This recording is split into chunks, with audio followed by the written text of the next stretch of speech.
ready? I'm Van. I'm Sori. That's Booby. And Ghosty and Colby.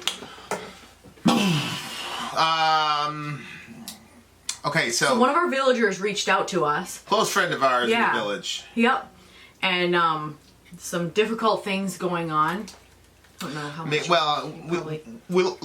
The planet lost a very, very, very, very special person who was in a lot of pain. Yeah. Let's say it that way. Yeah, that's a good way of putting it. And this is one of our guys, and he never asked for anything. So, so this is for him, and that, you know, a way to honor that young lady. Yep. Patreon folks, we love you. Thank you so much for the patience. Mm-hmm. I know you guys will understand. Aside from this one, all of our upcoming videos will be Patreon videos. If you want to jump on the Patreon train, it's I don't really want to talk about that right now, to be honest with you. Pretty hard day for the big homie and for that family. And my guy, I have full confidence that that she's at peace, and I also believe that you'll see her again, because I'm ever the optimist. And we are praying too. We are praying, and I believe with perfect faith that in 10,000 years we're going to be talking about today, and it's going to be a lot of laughing and tears and happiness. So, but anyway, you're our guy. We love you, and this is just a small way for us to show you that. And this is not just for him; it's for everybody that's lost somebody in not good circumstances. Put it that way. This is Black Sabbath over and over, sung by the big homie Dio. Yeah. So, inshallah.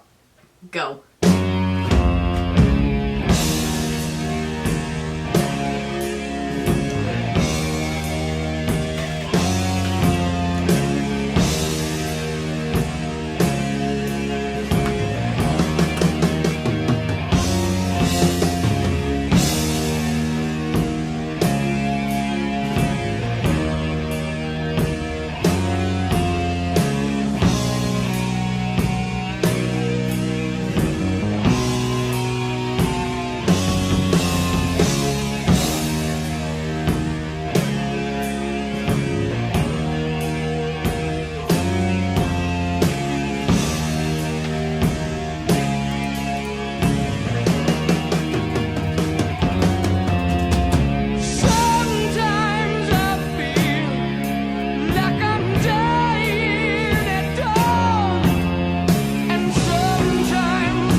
Oh, some crazy guitar work there. Shout out to Zonia for the splitter thingies. Oh my gosh. That have solved. Perfect.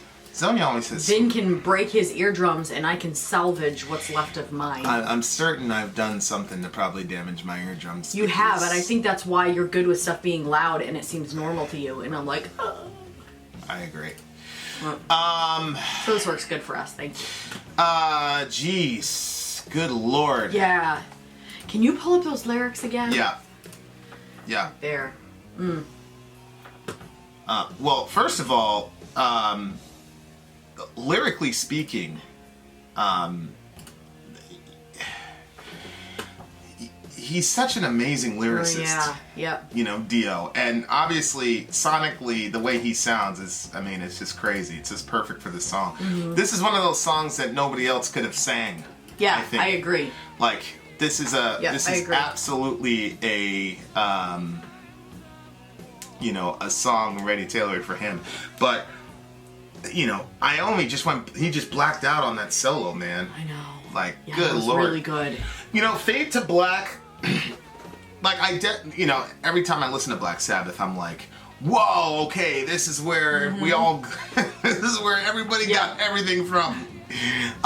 These the gods. Yeah, and I'll say this about Metallica, that, you know, Fade to Black definitely built on this, because there's more dynamism to Fade to Black, and so they definitely added their own twist to it. But definitely, I see some influence here. You know, just like blacking out end with the crazy solo and all that. You know. Yeah. Yeah. You know, it's amazing. But what a deep song, man. Good Lord. I know these lyrics. Yeah, lyrically, this is an amazing song. And you could feel it too, you know, like the beginning. Sometimes I feel like I'm dying at dawn.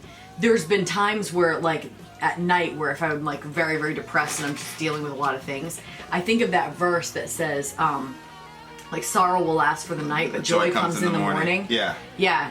And so, like, when I heard that line, sometimes I feel like I'm dying at dawn. Like, dawn is when you should start feeling a little bit better, but he feels like actually it's dawn, but he's dying. Right. So Dawn, it's such a brilliant literary device, because dawn is supposed to have all this promise and all this. Right. Like, and it's sort of, it's used a bunch in scripture as a metaphor for, you know, new life and things like that. But to say, like, the dawn, which is kind of like the, you know, like, for example, in Malachi, where it says, the Son of Righteousness will rise with healing in his wings. Yeah. You know, like, you're supposed to associate newness and life and a new beginning and a new start with dawn. Right. And, you know, it's a new day dawning, blah, blah, blah. And to use dawn as, you know, you're dying at dawn, like, that's pretty deep. Well, I think, like, to me it was the whole, like, okay, hope comes in the dawn, but he's not feeling the hope. He's dying. And then it was, well, dawn is coming, the sun is rising for the rest of the world. Yeah. But for him, it's the darkening of his eyes as the world is filling with light. And so it's like, whoa, like, that's crazy, because sometimes when you are in this position and you're feeling, you know, suicidal or depressed, and you feel like you're alone and that you don't have someone that you can talk to. And we're obviously going to put the suicide hotline in the description of the video. That's all you'll find in the description of the video, so I don't want to get lost in anything else. But I remember when, you know, the first person I lost to suicide, you know, when they died, and I remember being angry at people on Facebook because they were just posting like nothing happened. Yeah. Which, of course, people have to live their lives. Like, you know, it's, you know, I think it was, but of course, you know, I get it from both sides. I get it from the sense of, hey, I've got to live my life too. I mean, just because you lost somebody doesn't mean that, you know, my life's got to stop. But at the same time, it was like, some of these people knew us, you know what I mean? So I was like, yeah, you know, just some, but everybody, and it was crazy because one of them was like, I'm so happy that we have this family and da-da-da-da-da. Which, of course, it's true. You should, and a lot of times, one of the worst things about death, and especially death in a terrible situation like cancer or suicide or an accident or something, it immediately makes you grip your kids. Yep. And immediately everybody is thinking it, but nobody wants to come out and say it. I'm glad I still have my people. Yep. You know what I mean? And so, yeah, like, I didn't get that part until you said that, but I feel like I'm dying at dawn in the sense that it's dawn for other people, but it's you feel like you're dying when you have that loss. Yeah.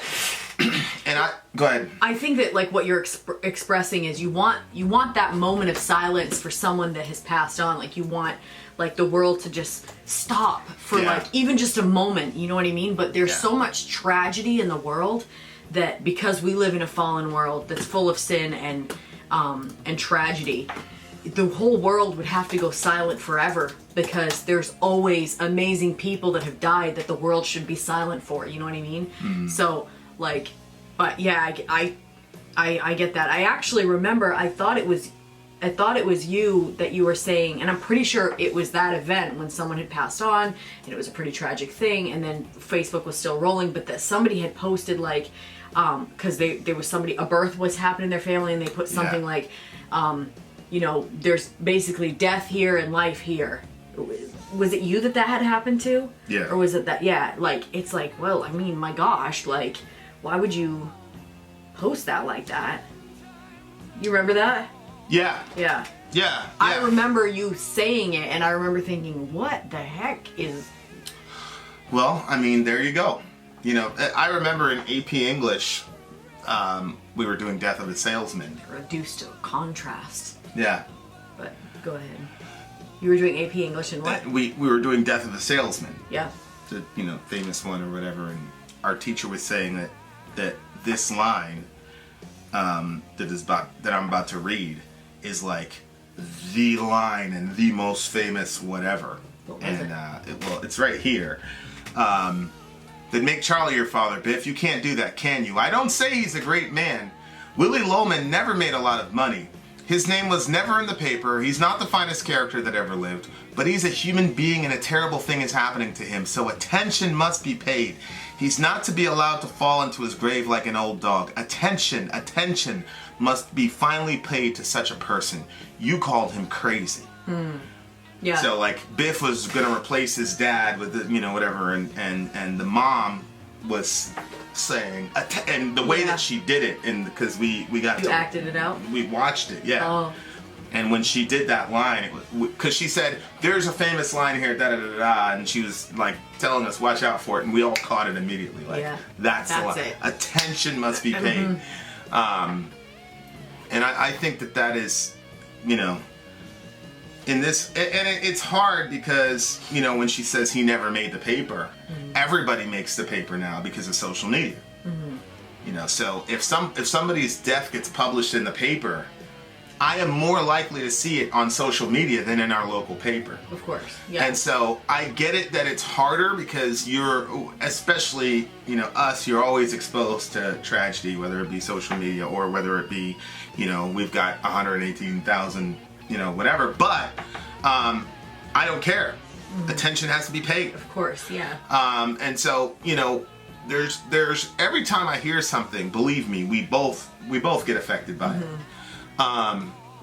It's just times like this when we get to, you know, obviously this is, you know, one person initiated it, but this is for the collective pain, and to say that, you know, we see it and we pay attention to it. And he said that too. He was like, you know, like he wanted this song, you know, for her as kind of like an honor, you know, as a remembrance of her. Yeah. But at the same time, it was for the entire village, you know, for all of us, you know, that have either felt this way or been around someone who's felt this way, and, you know, tragedy struck as a result of it.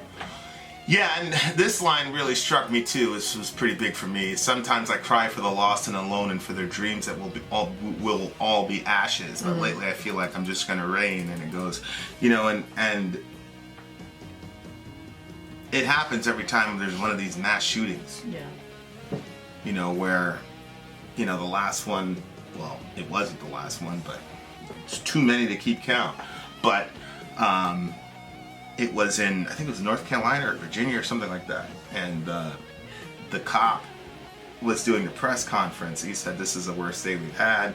Yes. And he was talking about these people were planning on doing summer whatever, and now they're dead because somebody went in there and of course, I think, I said in another video, I think we're doing a better job culturally of centering the victims, but one of the things that's crazy is the family of the shooter has lost someone. I know. Right? I know. So, Eric Harris and Dylan Klebold, I think... But they get completely forgotten. Well, they In don't anger. they get Well, demonized, right? Yes. Like, and it's almost like they're not allowed to grieve because, you know, somebody in your tribe from your house came and wrought all this destruction. And so, you know, the guy's up there, he's talking, and everybody's like, oh, this scum. And I said it like, you scumbag, you coward, da da da da. And, you know, at some point you have to say, well, damn, like, they have family that now it's even worse because, you know, suicide, unfortunately, is a very, very common thing.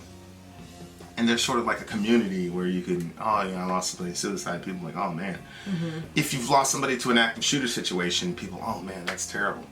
But if your family member was the active shooter, you don't get the communal validation of your pain, suffering, and loss. All you're hearing about this person who you love deeply is that they're a monster and they're terrible and they're...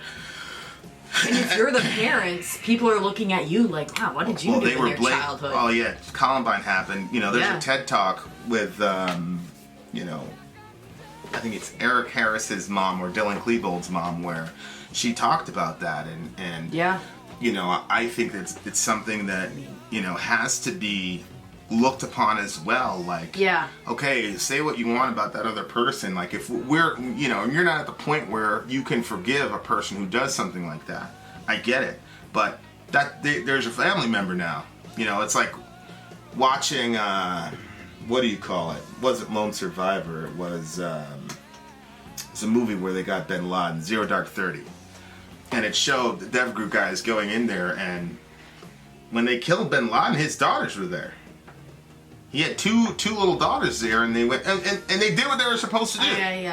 It was obviously it was a hit. It was a kill. I mean, whatever.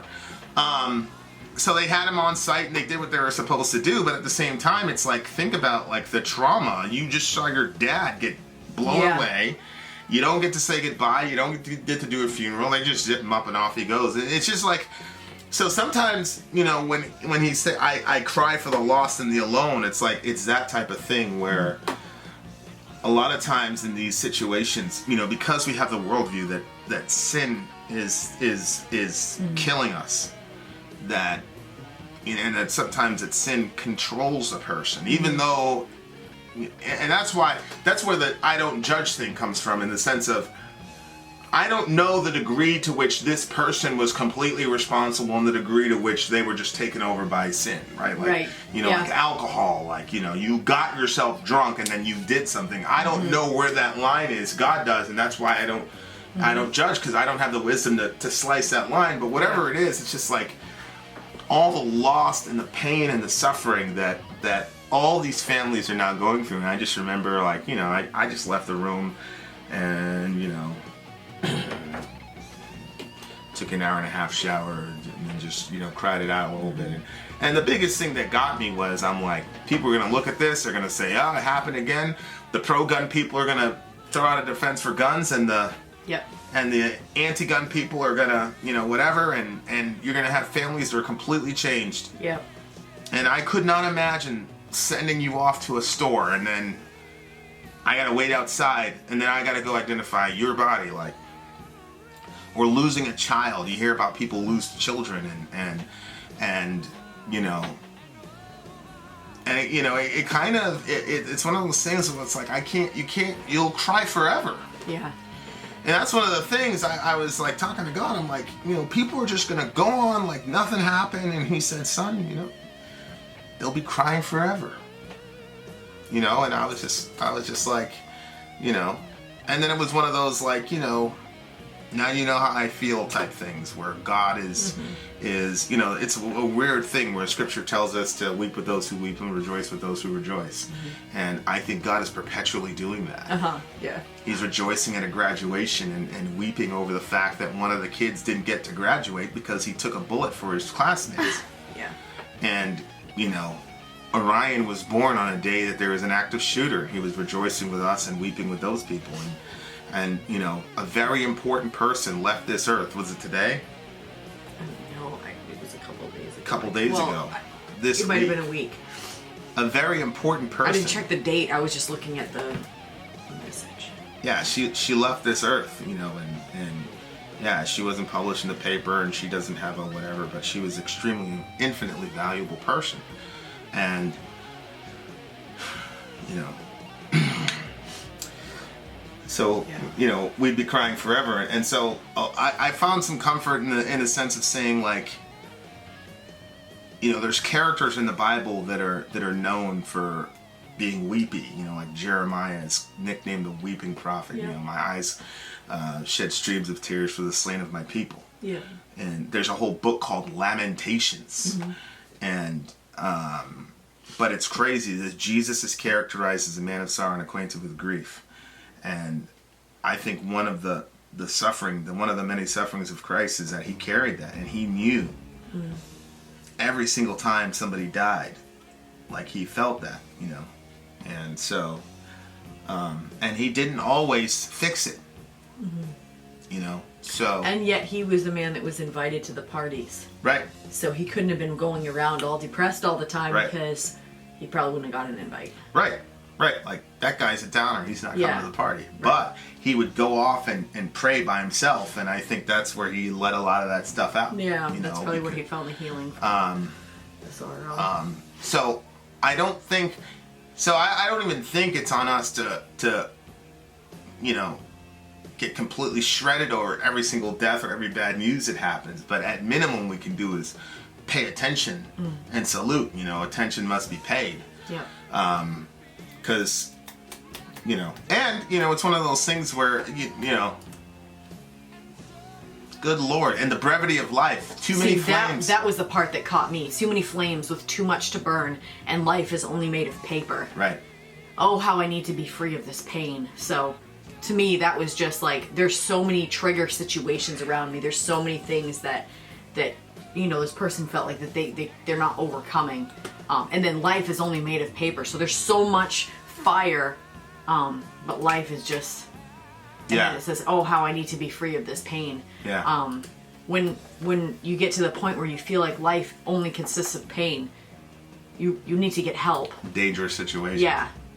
You know, so reach out for the help that you need. Like, don't hesitate on that, and confide in people that you love and can trust, you know, that you know, you need to be able to talk about it. And if you don't have people like that in your life, then look in the description of this video, because we have, you know, there's suicide hotlines there that you can use to help you. And this is one of the good things about the village. I mean, to my knowledge, nobody's like a licensed anything, but we are all there for each other, and you know, people there and take care of each other emotionally and things like that. It's important.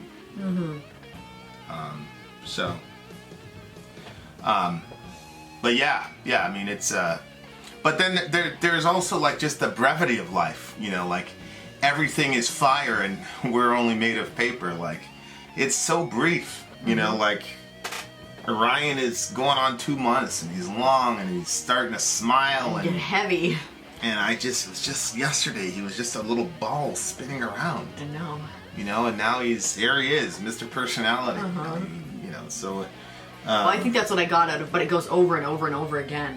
So, like, the cycles of life and death and... Yeah. You know. Yeah. So, at the same time, we believe that that God Himself took part in humanity, took part in the cycle of life and death, and that He beat it. Yeah. And I believe that with full and complete confidence, more than I believe that my hand is in front of my face right now. I do. Yeah. And that, it kind of allows me to go deeper into other people's pain without like falling into complete and total despair. You know, and I believe that that God in his nature is a savior, and he saves people, and we don't understand why he allows people to feel the pain that people are feeling right now. And I've seen, I don't know if I've seen an inordinate share of horrible deaths, but for whatever reason I've been around horrible deaths, and God's been gracious to me, and it's still allowed me to be an optimist. But all my optimism is located in Jesus. Yeah. So, anyway. Well, and the cool thing is, like, you see, like, nuggets that God has, like, put in people, and that's, like when I hear somebody say, like, you know, they don't believe in anything, but, you know, there's, like, this hope that they'll see the person again, or something like that. To me, that's that nugget, that, like, piece of truth that God placed inside of you to help you to, you know, to see and know truth. Yeah, people, relationships are too powerful. Yeah. To just be right here today and gone tomorrow. And human beings too valuable to just. Yeah. So much love to you, big homie. Send our love to the family. For sure. And village people, be good to people. You know, that's the thing. Is like, let's not let this get us down, but let this motivate you to be good to a person. Yeah. Buy somebody a coffee. Yeah. Tell somebody what they mean to you. That's a big thing. Tell them what they mean to you. I love you. You're important to me. Huh? I love you too. You do. All right. Vin out. Sori out. Gone. What is this? Heart? Yeah. Huh? Tell the truth. This helps.